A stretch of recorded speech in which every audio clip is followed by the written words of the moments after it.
السلام علیکم ورحمۃ اللہ وبرکاتہ۔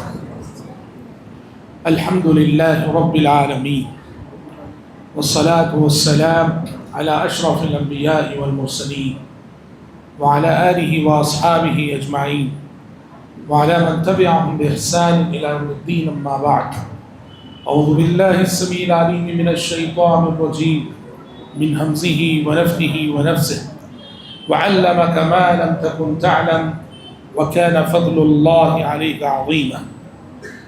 اسٹیج پر تشریف فرما اہل علم فضیلت الشیخ فضیلت الدکتور عبدالرحمن عبدالجبار فربائی حفظہ اللہ، فضیلت الشیخ مولانا خلیل الرحمن عمری مدنی حفظہ اللہ، فضیلت الشیخ مولانا عبدالوکیل محمدی مدنی حفظہ اللہ، جماعت اور جمعیت کی ذمہ دار شخصیتیں جناب اسلم خان صاحب ناظم صوبائی جمعیت الحدیث کرناٹک و گوا، جناب قاسم منصور عرف دادو قریشی صاحب خازن جمعیت، جناب پی شفیق احمد صاحب ناظم ضلعی جمعیت،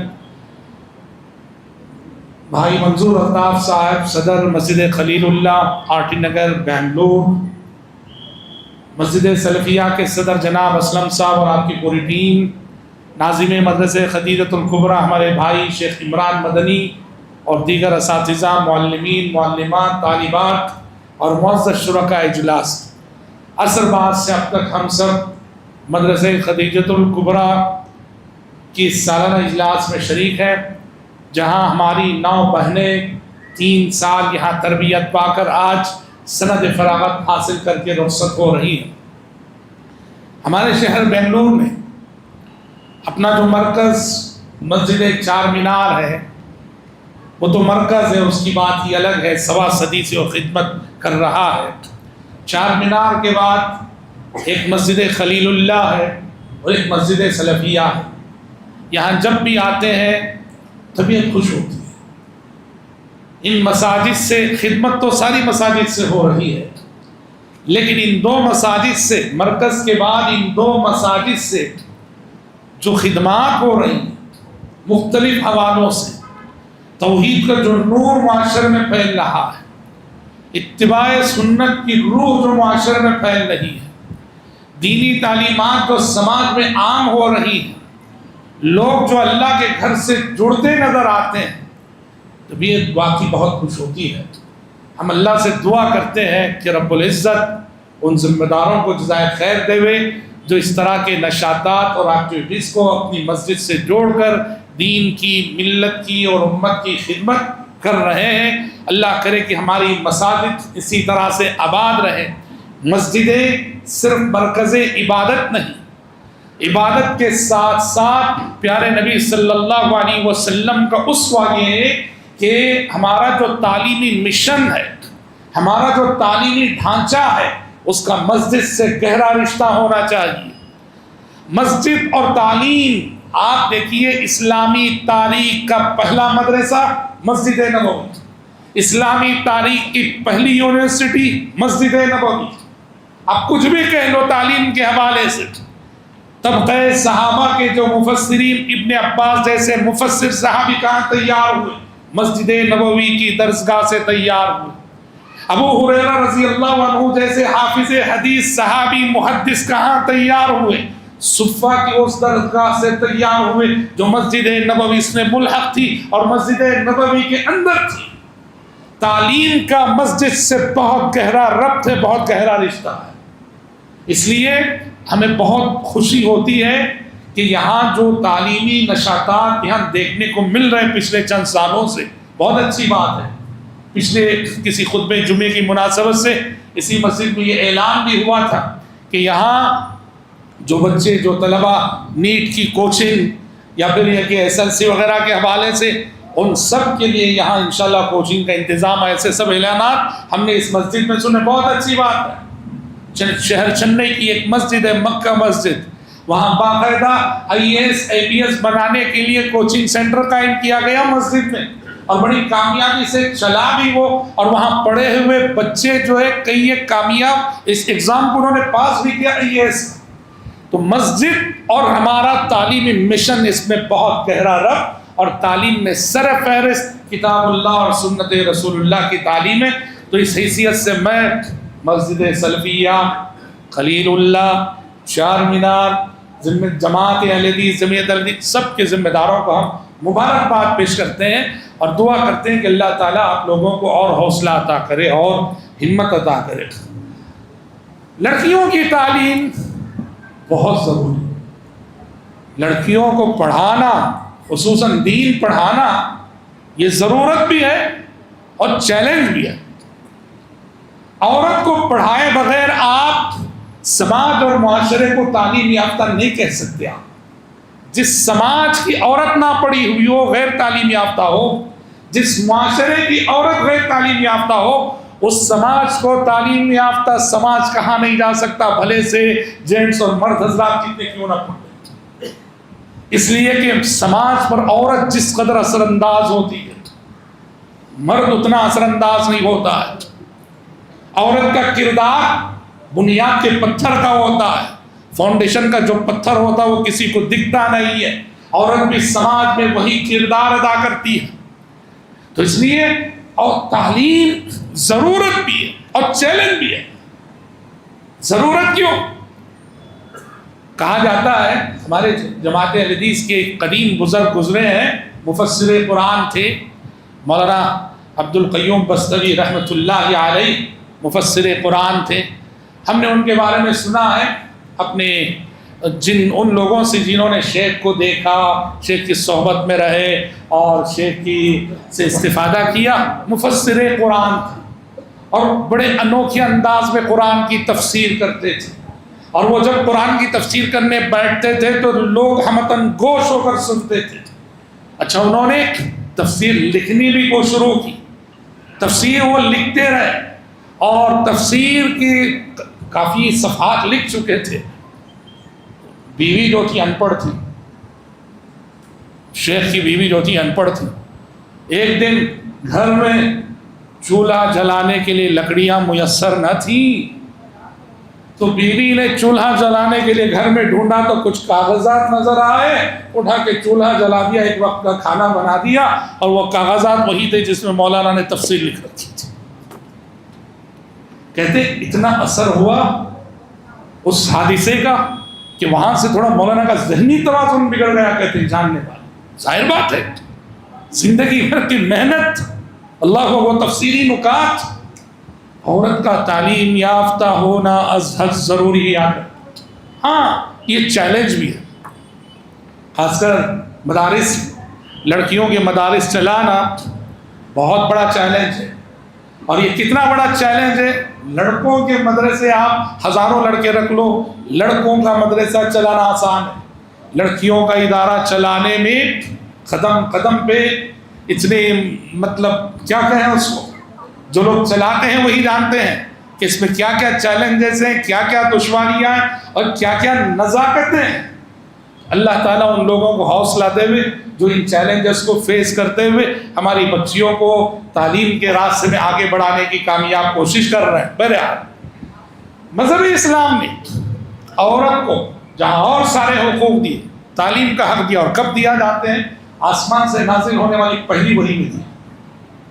عورت کی تعلیم کی بات اسلام نے کب کی؟ مدینہ پہنچ کے نہیں کی، مکے میں کب کی؟ جس دن غار حرا میں جبریل امین پہلی مرتبہ آپ صلی اللہ علیہ وسلم کے بعد تشریف لائے اور آسمان سے پہلی وحی آئی، پہلی وحی میں اسلام نے عورت کی تعلیم کی بات کی۔ وہ کیسے؟ 5 آیتیں جو جبریل امین لے کر آئے۔ 5ویں آیت کیا ہے؟ علم الانسان ما لم يعلم، علم الانسان ما لم يعلم، کہ رب نے انسان کو وہ علم دیا جو انسان نہیں جانتا تھا۔ یہ جو تعبیر ہے علم الانسان، اس آیت نے بتایا کہ علم ہر انسان کا حق ہے۔ اس آیت نے بتایا کہ علم مرد کا حق ہے، علم عورت کا حق ہے، علم جوانوں کا حق ہے، علم بوڑھوں کا حق ہے، علم بچوں کا حق ہے، علم سب کا حق ہے۔ علم الانسان ما لم يعلم، پہلی وحی میں اسلام نے عورت کو تعلیم کا حق دیا۔ اور اسلام کے آنے کے بعد اللہ اکبر، آپ جانتے ہیں کیا انقلاب آیا؟ جس سماج میں لکھنے پڑھنے والے لوگ انگلیوں پہ گنے جاتے تھے، اس سماج کے آزاد لوگوں کو تو چھوڑو، لونڈیاں، غلام اور لونڈیاں، جن کے بارے میں یہ ہے وہ جیسے آج ہمارے گھر میں نوکرانیاں کام کرنے آتی ہیں نا، لونڈیوں کو اس سے بھی کمتر، ان کا درجہ اس سے بھی کمتر تھا۔ اسلام نے لونڈیوں کو بھی حق تعلیم سے آراستہ کیا۔ شیخ محترم نے، شیخ عبدالوکیل صاحب نے وہ حدیث سنائی کہ آپ صلی اللہ علیہ وسلم نے فرمایا ثلاثۃ لهم اجرات، 3 افراد ایسے ہیں جو اللہ کے پاس ڈبل اجر و ثواب پائیں گے۔ اس میں سے ایک کون؟ ورجل كانت عنده امة يطأها فعلمها فاحسن تعليمها وأدبها فاحسن تأديبها فاعتقها ثم اعتقها فتزوجها فله اجران۔ ڈبل اجر و ثواب پانے والوں میں ایک وہ شخص جس کے پاس ایک لونڈی تھی۔ لونڈی سوائے خدمت کے کچھ اور تصور نہیں آتا لونڈی کہنے کے ساتھ۔ پیارے نبی کہہ رہے ہیں وہ آقا ڈبل اجر و ثواب پائے گا جس کے ماتحت لونڈی تھی، فعلمها، اس نے اپنی لونڈی کو سکھایا، علم دیا، فاحسن تعلیما، اور ایسا نہیں تھوڑا بہت، اچھی طرح سے علم دیا، وادبها فاحسن تادیبا، علم کے ساتھ تربیت بھی کی، ادب سکھایا، اخلاق سکھایا، ثم اعتقها، پھر اسے آزاد کر کے احسان کرتا ہے، پھر ایک اور احسان یہ کرتا ہے کہ اس کو بیوی بنا لیتا ہے، جبکہ وہ بنا آزاد کیے بھی وہ لونڈی ہونے کی حیثیت سے بیوی کے طور پہ اس کا استعمال جائز تھا۔ احسان کیا، آزاد کر کے اس کو بیوی بنا رہا، اللہ کے پاس ڈبل اجر و ثواب پائے گا ایسا۔ تو مطلب یہ ہوا مسلم سماج کی لونڈی بھی بغیر علم کے نہیں رہنے سے۔ بہرحال باتیں آپ نے بہت ساری سنی ہے، میں ہماری فارغ ہوں، مجھ سے کہا گیا کہ فارغ ہونے والی بہنوں سے کوئی کچھ نصیحت کر دیں۔ نصیحتیں آپ نے سنی ہے، ایک بات میں فارغ ہونے والی بہنوں سے کہوں گا، وہ کیا ہے جانتے ہیں؟ ایک تأثر، جہاں لڑکیوں کے مدرسے چل رہے ہیں نا، وہاں ایک تأثر یہ قائم ہوا ہے، اور یہ بعض جگہ یہ ہوا کہ مدرسے سے پڑھ کر نکلی ہوئی بچیاں فیملی لائف میں سکسس نہیں ہیں۔ مدرسے میں پڑھ کر نکلی ہوئی بچیاں فیملی لائف میں سکسس نہیں ہیں، ازدواجی زندگی میں سکسس، یہ بات، یہ تأثر عام ہوا ہے، اور یہ پوری طرح صحیح نہیں تو پوری طرح غلط بھی نہیں، سمجھ رہے؟ پردے کا بہانہ کر کے گھر میں کوئی کام نہیں کرتی ہے، سمجھ رہی بات؟ ہاں، اور ایسا بھی دیکھا گیا کہ مدرسے میں پڑھنے کے بعد شوہر کو جاہل سمجھتی ہے، جاہل کی نظر سے دیکھتی ہے۔ میں یہ نہیں کہہ رہا ہوں کہ سبھی بچے، ایسے کچھ واقعات ہوئے۔ ایک خاتون گئی مدرسے کی فارغ اور تقریر کرنے کے لیے اس کو کھڑا کیا گیا، پہلی تقریر میں کہا کہ ساس اور سسر کی خدمت کرنے کا کہیں حکم نہیں ہے اسلام میں۔ سمجھے والی بات؟ اس چیز کی وجہ سے کیا ہوا، بنات کے اداروں کے سلسلے میں ایک ماحول بنتا جا رہا، سمجھ رہے؟ اور یہاں تک ہم نے سنا لوگ کہتے ہیں کہ مولانا میرے لڑکے کے لیے ایک رشتہ دکھائیے کوئی اچھی لڑکی کا، بس مدرسے کی پڑھی ہوئی نہیں چاہیے۔ واللہ کہتا ہوں یہ ہو رہا ہے، میں ہرگز یہ نہیں کہہ رہا ہوں سارے مدرسے ایسے، ساری نہیں، ماشاءاللہ کیسی بچیاں نکلی ہیں جنہوں نے اپنے خاندانوں میں انقلاب لایا، اپنے محلے میں انقلاب لایا، بے نمازی بے دین شوہروں کو دیندار بنایا، بدعتی گھرانوں کو توحید پہ لایا، ایسی بھی بچیاں ہیں۔ لیکن میں جو کمزور گوشہ ہے، جو کمزور پہلو ہے، جو اصلاح طلب میں اس کی بات کر رہا ہوں۔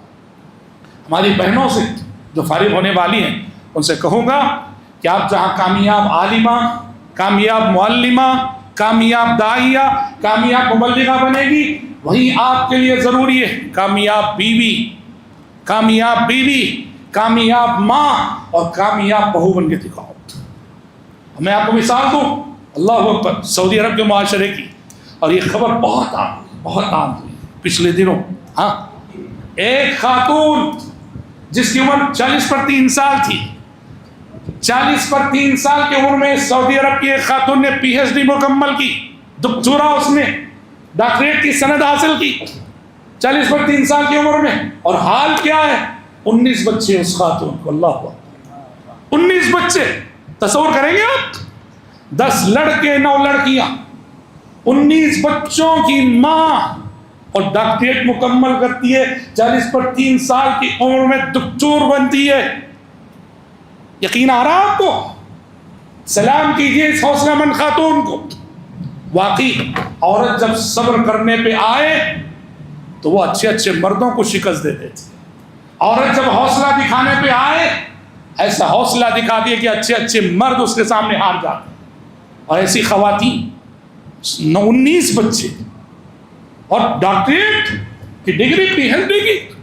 کون کہتا ہے کہ یہ صنف نازک ہے؟ جس نے بھی عورت کو صنف نازک کا ٹائٹل دیا ہے وہ ان جیسی عورتوں کے اس کو دیکھے گا تو سوچے گا کہ میں نے کس کو صنف نازک کہہ دیا. سمجھ آ رہی بات؟ دکتورہ حمدہ رویلی اس کا نام بتایا جاتا ہے. دکتورہ حمدہ رویلی 19 بچوں کے ساتھ اس نے جو ہے، مطلب کیا ہے، وہ صرف تعلیم کے میدان میں سکسس نہ تھی، وہ ایک کامیاب عالمہ بنی، وہ کامیاب فاضلہ بنی، وہی وہ شوہر کے لیے ایک کامیاب بیوی تھی، بچوں کے لیے ایک مثالی ماں تھی، سسرال کے لیے ایک مثالی بہو تھی. اس کردار کی ضرورت ہے.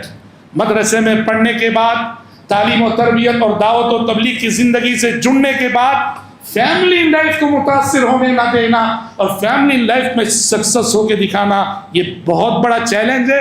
یہ ایک نصیحت میں آپ بہنوں کو کرنا چاہوں گا، آپ جہاں بھی جاؤ خدمت کرو، پڑھو، پڑھاؤ، درس دو، مکاتب چلاؤ، لیکن شوہر کو خوش رکھنا نہ بھولو، اپنی اولاد کے لیے ایک ذمہ دار ماں بننا نہ بھولو، اپنی سسرال کے لیے ایک مثالی بہو بننا نہ بھولو، تاکہ یہ جو الزام، یہ تہمت دینی مدارس میں آ رہی ہے کہ دینی مدارس میں پڑھی ہوئی بچیاں فیملی لائف میں سکسس نہیں ہو رہی ہیں، یہ الزام آپ ہی دور کر سکتی ہیں، مرد حضرات دور نہیں کر سکتے. بہرحال میں اپنی گفتگو کو زیادہ طول نہ دیتے ہوئے انہی چند نکات پر سمیٹتا ہوں. رب العزت سے میں دعا کرتا ہوں کہ ہماری ان بہنوں کو جو امساک سند فراغت حاصل کرنے جا رہی ہیں، اللہ تعالیٰ تعلیمی زندگی میں، دعوتی زندگی میں اور فیملی لائف میں بھی اللہ تعالیٰ انہیں کامیاب سے کامیاب طور بنائے، معاشرے کے لیے نفع بخش بنائے. میں مسجد سلفیہ مدرسہ خدیجۃ الکبریٰ کے تمام ذمہ داران، معلمین، معلمات، آپ سب کی خدمت میں مبارکباد پیش کرتا ہوں اور دعا کرتا ہوں کہ آپ کی خدمات کا دائرہ اسی طرح سے وسیع تر ہوتا جائے. آپ کے ذریعے سے یہ محلہ جو ماشاء اللہ یعنی مسلم میجارٹی محلہ ہے، یہاں آپ کے ذریعے سے کتاب و سنت کا نور پہلے، توحید کا نور پہلے، اتباع سنت کا نور پہلے، حق و صداقت کا نور آپ سے پھیلتا رہے. اللہم آمین. وصلی اللہ وسلم علی خیر خلق محمد وآلہ وصحبہ اجمعین.